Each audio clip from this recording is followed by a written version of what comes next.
Welcome to another expert interview. I start them all the exact same way. I'm always excited for our guests. We get to have the best conversations on the most amazing topics, and today is no exception. When we first met, I was already super interested, and we probably should have hit record on that meeting because we geeked out on all the cool stuff Roland's doing. I always let my guests introduce themselves because you know you better than me. So, Roland, tell us who you are, what you do, man, and then we'll dive into it. Hello there. I'm Roland Tokko from Estonia and running Estonia's #1 personal growth company called Success Academy that is 5% of the population of all Estonia on their mailing list. We brought speakers like Sharma, Robert Kiyosaki, Canfield to Estonia, have multi-thousand events. And a couple of past 2 years, I've been personally working more with speakers, coaches, and now started a new brand called Becoming International, which is essentially helping speakers go to international markets who are already established on the local markets. That's a short version. I love it. Let's go back because I want to hear a little bit of your story, and I think it'll help people understand kind of how you got here. Give us a little bit of the professional journey that led to today. Yeah, sure. That's something many people ask, like, how do you like from Estonia? Like, how are you doing this kind of thing? So my background is I started this personal growth journey about 16 years ago, reading Robert Kiyosaki's Rich Dad Poor Dad, and then a friend of mine was running a cash flow club, the board game, and I went there to play the game and all that, and it hooked me up, like with all this world. And then 2009, I went first time to attend one of Robert's events in United States. So this was my first trip there, and I remember actually this was a really like this life-changing moment. These moments where like I remember there's like nuclear explosions going in my head because there's like so much content and so many like amazing contexts, and I remember flying back from there to Estonia and having all these business cards. Back then people were using business cards. So having this bunch of business cards in my hand and looking like, well, there's someone from Argentina, there's someone from Australia, there's someone from New Zealand, there's someone from Canada, someone from Germany. Like I was like coming from a small country like Estonia, it was really the first time when I realized that the whole world can be your playground. And the journey continued, and as we were doing really well with the cash flow club thing, so my friend was also invited to reach that inner circle events. And as I was helping him out, he invited me as well because he could get a guest there. So I went between 2010 to 2012. I went to the Rich Dad Inner Circle events where Robert and Kim Kiyosaki and their just invited people were there. And I'm there from Estonia. It's like, there's all these guys like doing these big businesses. And I'm like, I try to do also something, but really nothing going on. But then I met there also founders of Success Resources, who are one of the biggest seminar organizers in the world, and they were at the time also doing the Tony Robbins event in London. And this is eventually like one thing led to another, went one event, another went, and then we started promoting Tony's events in Estonia. We started doing these workshops. We had a speaker coming in from London and had these workshops, and then went to Tony's Unleash the Bar then in 2013 with like 20 Estonians, like small group. But a year later, we are there with 125 people from 4 countries because I started to find partners from other countries. And year following, we're going there with 400 people from 8 different countries. And we were already becoming like #3 biggest promoter for the Tony's event there in Europe. So this is how like, everything started for me. So we started to organize these events, also from this Rich Dad Inner Circle thing. I kind of got our mission of helping bringing out people's potential, because this is essentially what the education means. Like the definition as education, if we take the Latin root called edus, this means to bring out the potential. And this is like, became our mission for our company in Estonia. And throughout the years, because we started to attract a lot of big name speakers in our country, then I started to collaborate with some of the speakers, like we've done like a lot of great things, and that has led me into like having a lot of international collaborations, get me on international stages, and now essentially I'm helping other speakers do that as well. Like, because I know there's I know that I've had the hats of promoter, event organizer. I've had the hat of speaker myself, so I kind of know both worlds, and that kind of gives me the advantage. And you also have a lot of great connections in that field. So yeah, that's a bit a little longer story of how I got into this. No, that's awesome though. It's always cool to see how the doors open and how things kind of stack together. That brought something up I want to ask about. Let's talk about imposter syndrome for a second, because there were a couple moments you mentioned kind of being in these environments that were totally new and you I'm gonna guess that you probably felt a little bit out of place in some of these moments. How did you handle imposter syndrome? And when you might even answer with someone who's stepping on a big stage that's never been there before, like how do you own that? Hmm. Yeah, well, this has been definitely a big thing for me. Coming from a small country, a post-Soviet Union, I was born in Soviet Union, like, all that, like that adds on. So I remember, even there I said in inner circle event. So I really literally didn't have any business at that time. It was just running some small music events and all that. And then there's someone in the room was like, well, we are buying this luxurious yachts and renting them out in Hawaii, and their clients are Beyonce and Bono and Robert and Kim. They own one of the yachts, and I'm like, what the hell I'm doing in this room? But the thing that I started to realize, like working with all those speakers, because initially, I was just doing everything I could to just serve them, get as many people as possible to Tony's events. Then we started bringing in the speakers to our country, did as great job as possible. And throughout that, I started to have the opportunity to meet in person with some really high level speakers and high level business owners. And the thing that I started to notice that was in common, that nobody treated me in a way that I would be in a different position. So the only one who was feeling that, I have the imposter syndrome, it was me. But none of them was like, they're like, hey, you're like, this super cool young guy from Estonia, like, you have great energy. And everybody was treating me super well, or they were giving me advice, or they were saying, well, my journey started like that. So working with this high level speakers and entrepreneurs actually gave me the insight that we are all just human beings. And that kind of, that has taken that down a lot. So it's so much easier for me now to go to talk to anyone, because I know that they're just human being like me. They've done amazing things, but they were also started from somewhere where, it's probably not like something really fascinating. And that's kind of a good thing to have in your mind as well. Like whoever you reach out, whoever you see, like, this is big speaker or big like entrepreneur and all that, they've also started from nothing, and they're just human beings, and they have also problems that I've also witnessed. I've spent times with many of the very high level entrepreneur speakers, and I've seen they also have human problems. They're not like some different type of human beings. I love that. I love that perspective too, when you actually get that FaceTime and all of a sudden you're like, oh, like we actually have more in common than we have different, which is Exactly. so interesting, right? Yeah, I'm glad you shared that because I could hear that in some of your story where I'm sure you had those moments of like, what am I doing? Let's talk about some of those stages you've shared, man. You've shared stages with some of the top speakers in the world. What are some lessons you've learned from them? What are some things you've seen? Well, if you talk about like this really high level speakers, there's just I would say there's many things, but what stands out there, the best of the best are always good storytellers. And that's something that I took at some moment as well. And I remember a moment where there's this guy called Eric Edmeades, who I've worked with very long time. He's now really big on Mindvalley platform as well. When we started working, nobody knew him, but he's like a super good storyteller. And I remember once asking him, like, so how do you get all these stories? Because I don't have the stories. What's going on with that?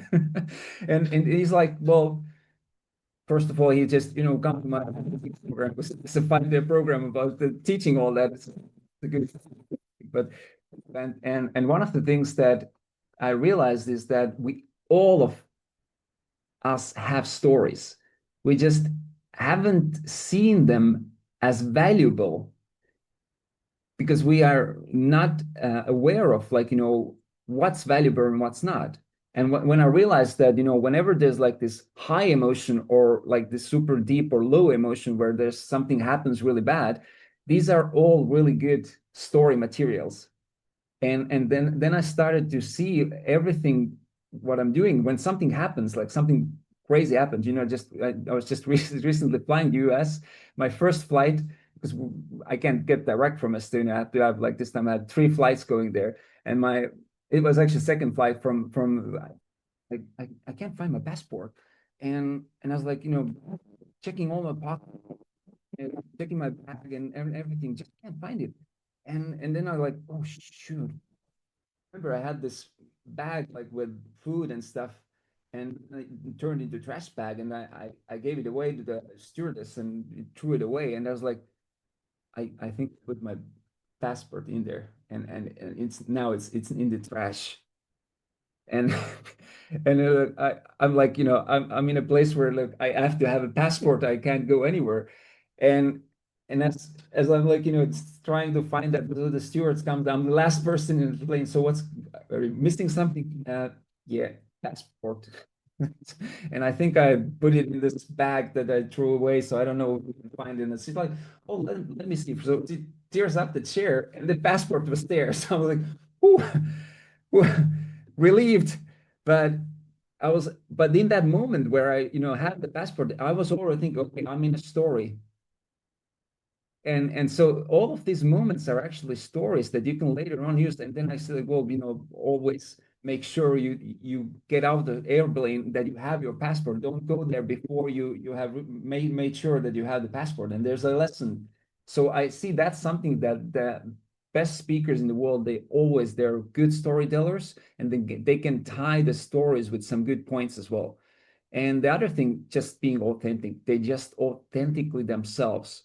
If they're, there's, I think Elon Musk, there's an interview with Elon Musk, and someone asked him, like, so who are your competitors?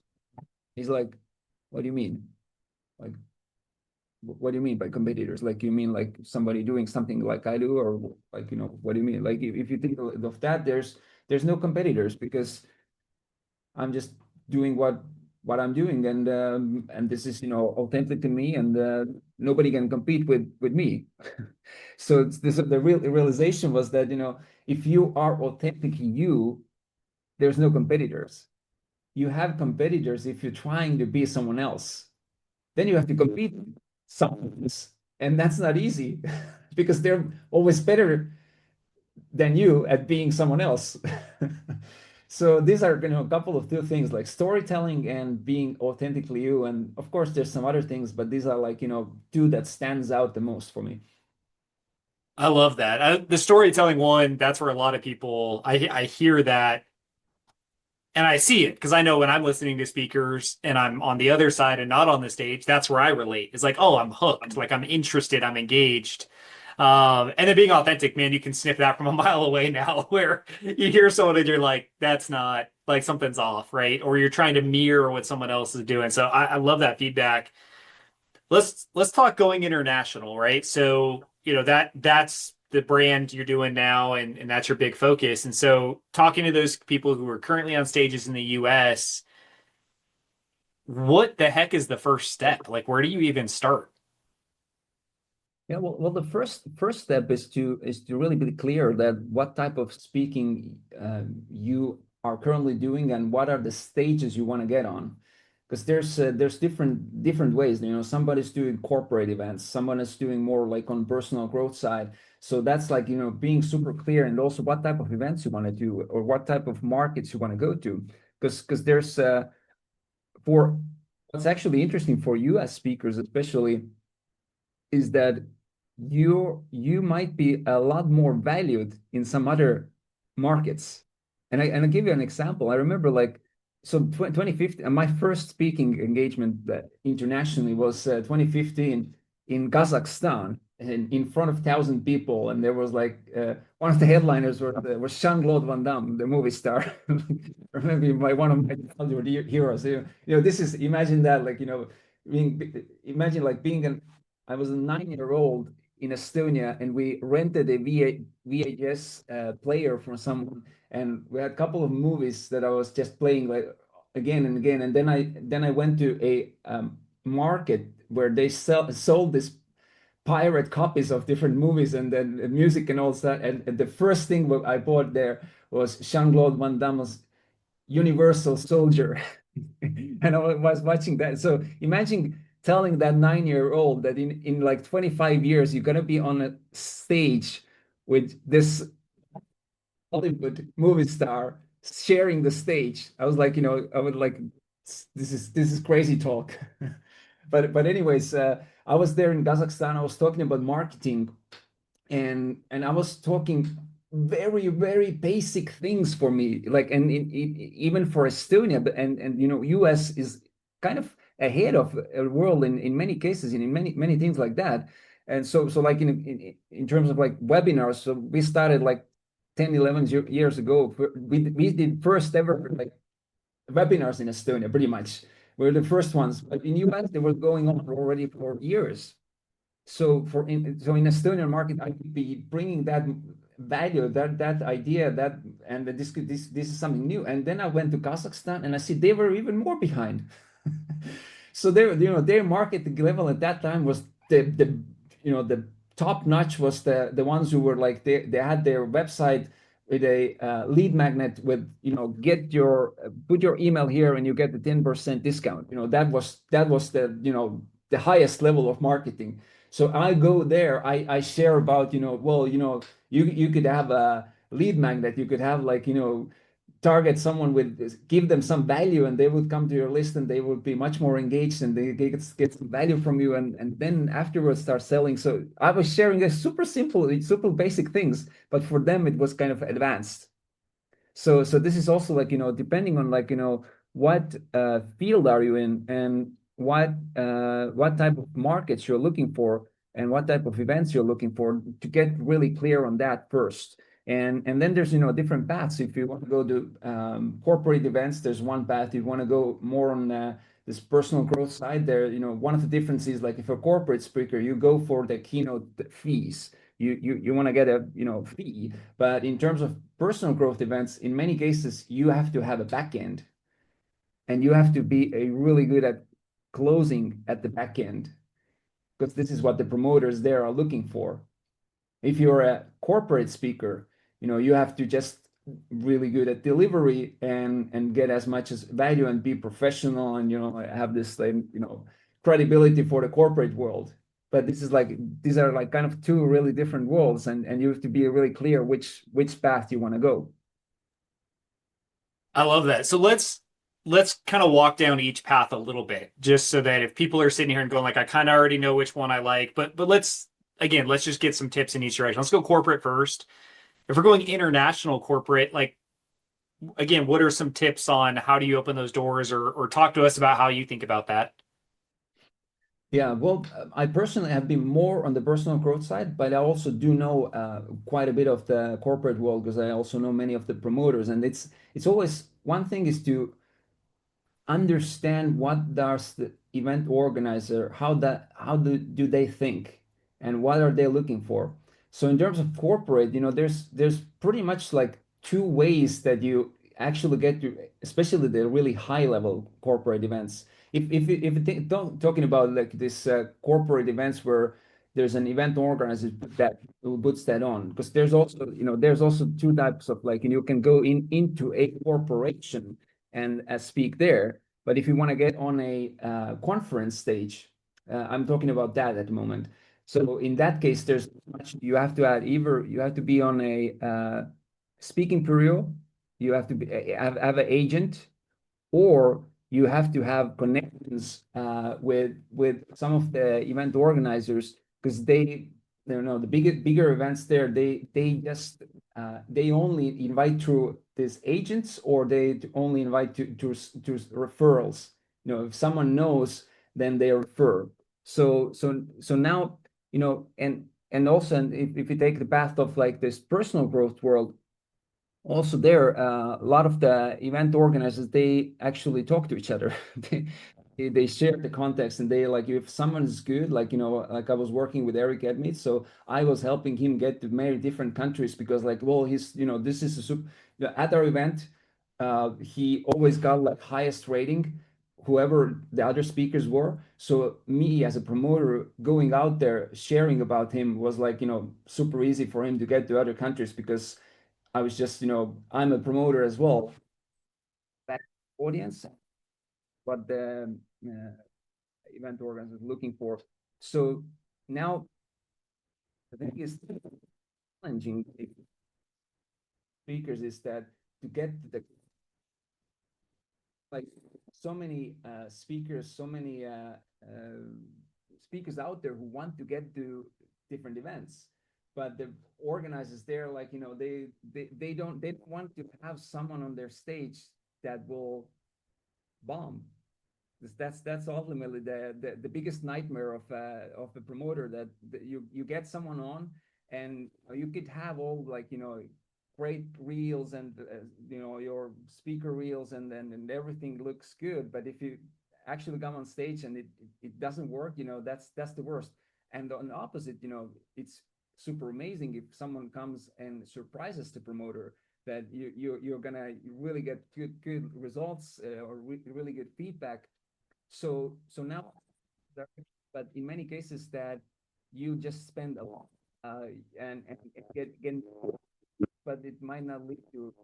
So much, what's much better is to find this one or two connections that actually can get you further ahead, and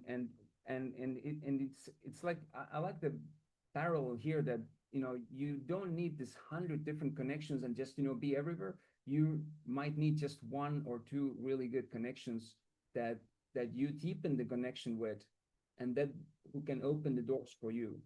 So now when you are clear on your path, and you're clear on, like, whether I do the corporate, whether I do the personal growth side. So now the next step is to identify, like, who are the people who could really help me further in that direction.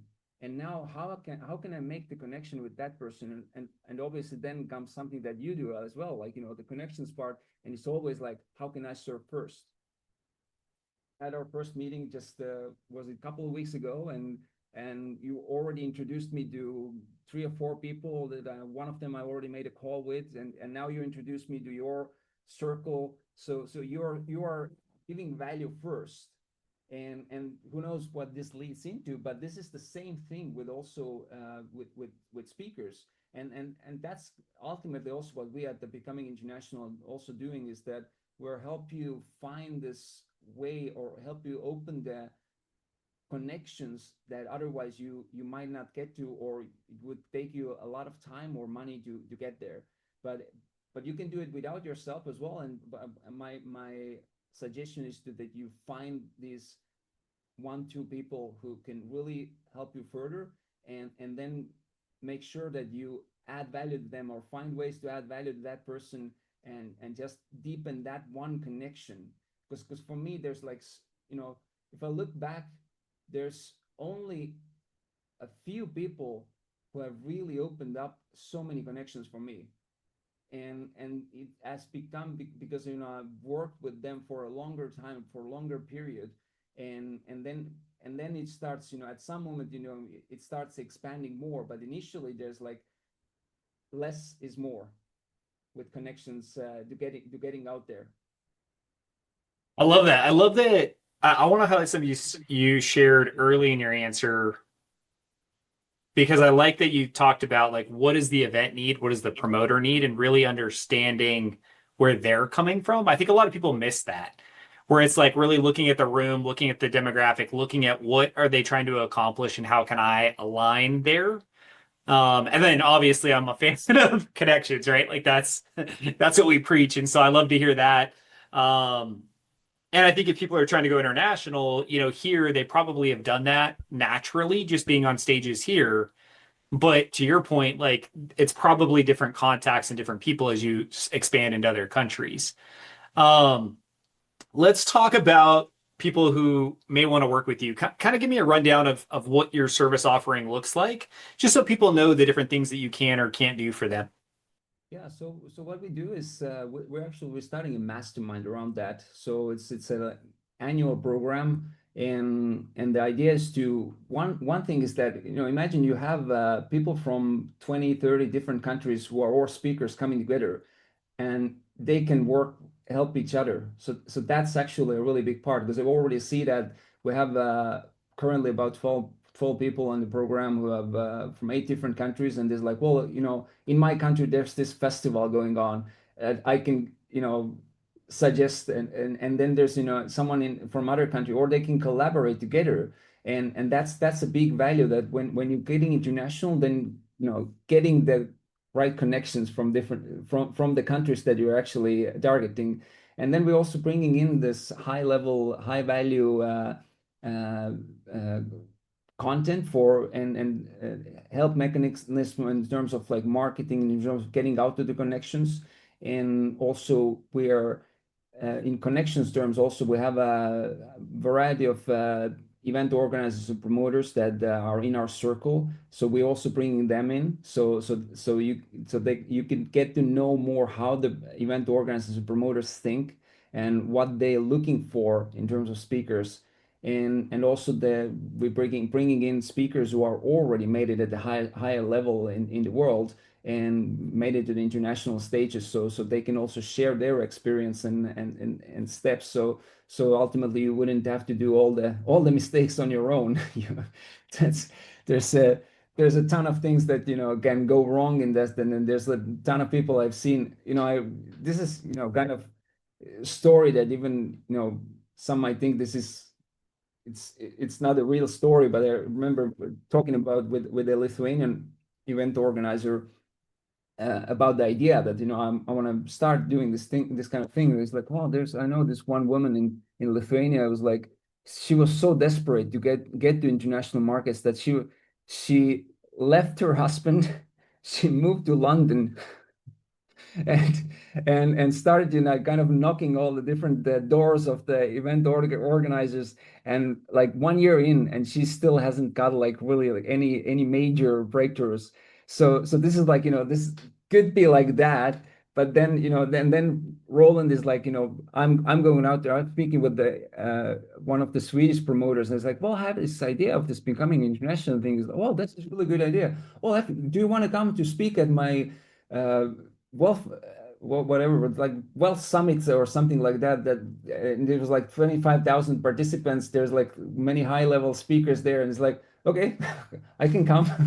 So it's like, and having, this is a good example of, if you have the right connections, the doors can open like, super simple. It's like, you're just like, hey, go here. So this is ultimately what we are intending to do, that opening the doors, and especially someone from coming from US, for example, then getting into European markets. There's also, you have to be sure that you end up with the, because you can go to it on a tour or on a speaking event as well, and you get there and you realize it's like, what what is this, like, there's like there's like 20 people, and this is not the real organizer, because there's a lot of who want to kind of start doing things, or they're like just starting out there. So you also want to make sure that you're not going to end up with this someone who's like just starting out, or not professional. So it's you're you're or get there, and then you find out things. So we help avoid this kind of thing. So Yeah, I can see that, especially on the personal development side of things, right? Where you may not be getting big speaker fees, and so now you're putting up a little bit more risk, hoping to monetize it, but then you show up in the wrong room and you're like, this isn't going to pan out. So I'm glad to hear that you're doing that, because I think, the risk isn't that crazy if I'm flying to the next city and, okay, it was low risk, but, committing the time and budget to travel international to speak, obviously the risk equation has to line up properly. So it's nice to hear that you're vetting that, you're opening those doors, you're calling it. I know one thing when I dug through all your stuff is you talk about dreams a lot, and dreaming big, and so I want to ask you, like, what dream are you chasing other than, becoming international? What's something big you're chasing right now? mm, yeah, well for me, it's this kind of the becoming international is part of also my current like mission, or bigger dream. because I've been working with a lot of high level speakers. I have built up like many really good connections, and funny enough, like talking about being in a small country like Estonia, like well, who would come there or like anything, and then one day Vishen Lakiani and moves to Estonia because his ex-wife is Estonian, and he's the founder of Mind Valley, which is one of the biggest personal growth platforms in the world. And I end up getting in connection with him, and not reaching out myself, but someone else referring. And initially I'm getting an email from Vishen, and not really going out there to the world myself. So now it's like actually I feel that for me to do what I'm doing, I also want to get out there more. I also want to be in this world, and also and actually put in action all the connections that I built, because this is also something that is super fascinating. You talked about the imposter syndrome before, but it's really strongly also related to really understanding your own value. And it's many cases, it's super hard to understand and see it yourself because you're just doing it. Like, I can imagine for you, it's like, someone it's great that you made that into your business, but I can imagine you had a moment where you were like, well, this connection thing, this is not a real business. Like, this is, I enjoy doing it, like, but this is not a real business. So for me, and also it's like, well, I have all these connections, but I never seen that this is like kind of a value. It's, well, I hang out with one, and then I spend like 3.5 months at someone's home in Caribbean. Again, like super great speaker, and then we bring Jack Canfield, Estonia, and I started collaborating on the Becoming International. Start collaborating with Janet Atwood, who's also she connected Rhonda Byrne with Jack Canfield, and this is how the Secret movie was born. So it's like I have all these connections, and I didn't see for a long time that this is like something valuable. It's like, well, this is just me. Like, I'm hanging around here and there, and all these connections just happen, and then and it's super important to understand that this is value, that these kind of things that come super natural and easy for you are value, and you can use that. And so I got the reflection, and it's better to get the reflection through someone other's eyes. And when I was speaking with a Swedish guy who's working with speakers there, he has a masterminds for speakers and coaches for past 5 years. And I was talking about, well, yeah, we brought Jackie Anfield to Estonia, and we had this Robin Sharma event, and then I got to know Vishen Lakiani, and then lived in this speaker's house and all that. And he's like, he's like, who are you? Like, he's like, what? Like, who are you? Like, and through his eyes, I understood like, well, this is actually a huge value that I've been able to, build throughout the years. And I have to get that out to the world more. And this is a huge realization at that moment, was that it's hard for you to recognize that. And also it's sometimes you can't recognize also from others' eyes. If I would be telling those names to someone who doesn't know anything about this industry, they were like, oh, whatever.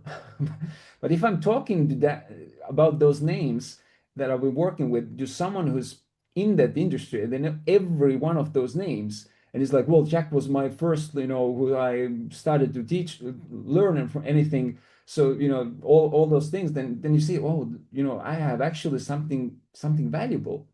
And this is I'm also giving that as for whoever is listening to it, to more understand and see that something that you is like super super valuable, and most likely you don't see it that way yourself. And this is also for me, my dream currently is to I have this concept called outstandingly humble, and that's ultimately the humble person is me. For a very, very long time I was super humble, which is good, but I was too humble. Like, it's like, just, putting everyone else on stages, just being somewhere background, making sure that everyone's feeling good. Asking permission is like, well, is that okay if I do that?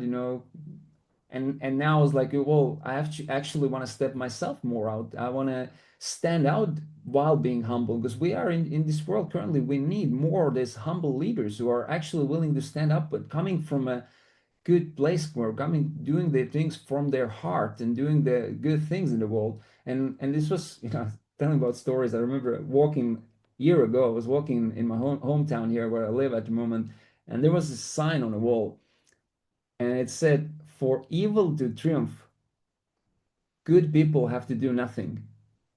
And that kind of hit me, and I was like, wow, I've been that good person.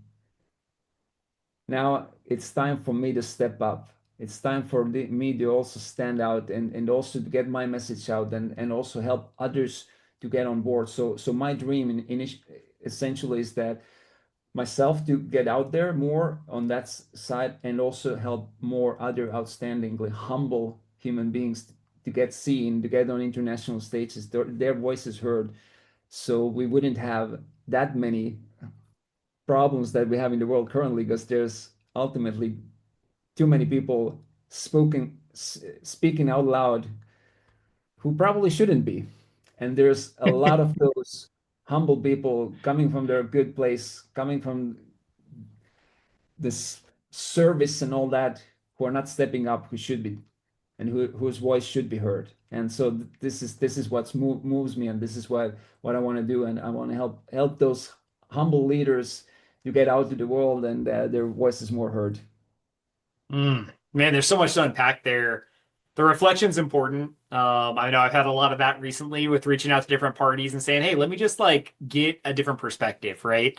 The other thing I want to highlight, because we this was before we hit record, but you know, not only are you bringing people together, like you are also plugged into masterminds and coaching, and you are a student of the game as well. How important is it for people to continually be, leveling up through masterminds, coaching, mentors? Here's that.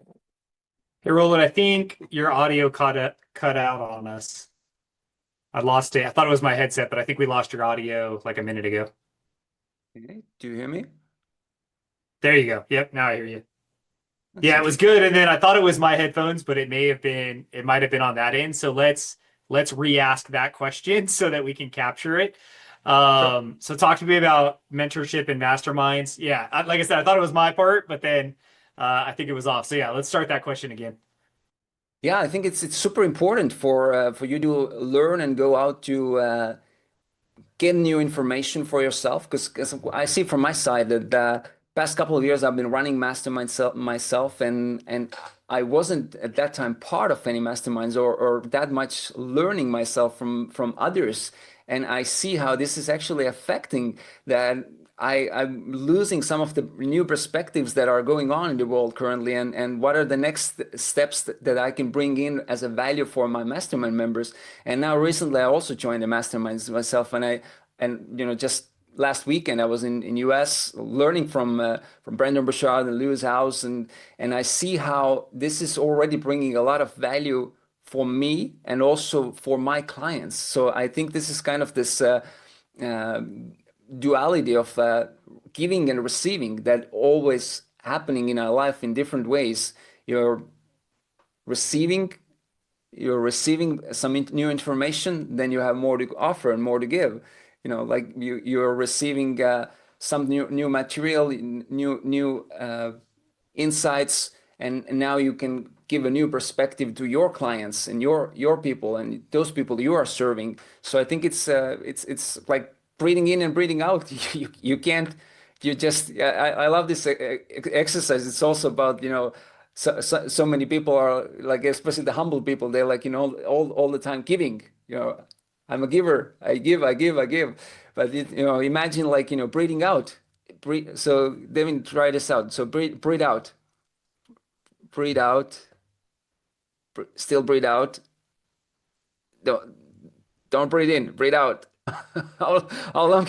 It's gonna be painful, and it's not gonna work out. So you also have to breathe in. So I think it's same with learning. You can't only just do one side. You have to do on the both sides. Breathing in, learning, getting some new information. Then you have more to give. I love that. I love that perspective. And, if you're a speaker, I mean, just watching the best speakers is a great way to get better anyways, right? Because as you're in the room and watching their stage presence and how the room is engaging, there's a lot you can learn there. Well, talk to us about how people can connect with you. Where can they go? What are the links? How do they get involved? Yeah, well, the best is to if anyone interested in the mastermind, it's becominginternational.com, and if you go there, the best way is to sign up for a consultation call, because ultimately we are looking for very narrow profile of speakers who are already doing at some level in their speaking, and now looking for the international opportunities. So we're not getting just anyone in. So that's the best way to learn about the mastermind. And if you want to know more about me personally or what I'm up to and sharing my story, you can follow me on Instagram, Roland Tokko, or connect me on LinkedIn. Love it. What question didn't I ask? What haven't we talked about that's on your head or heart that you want people to hear? Oh, that's always a good question. Oh, I guess I guess it's I just saw this today. There's a friend of mine who posted, like, he asked somewhat similar from ChatGPT, if there's one thing that you want to say to humanity, what would that be?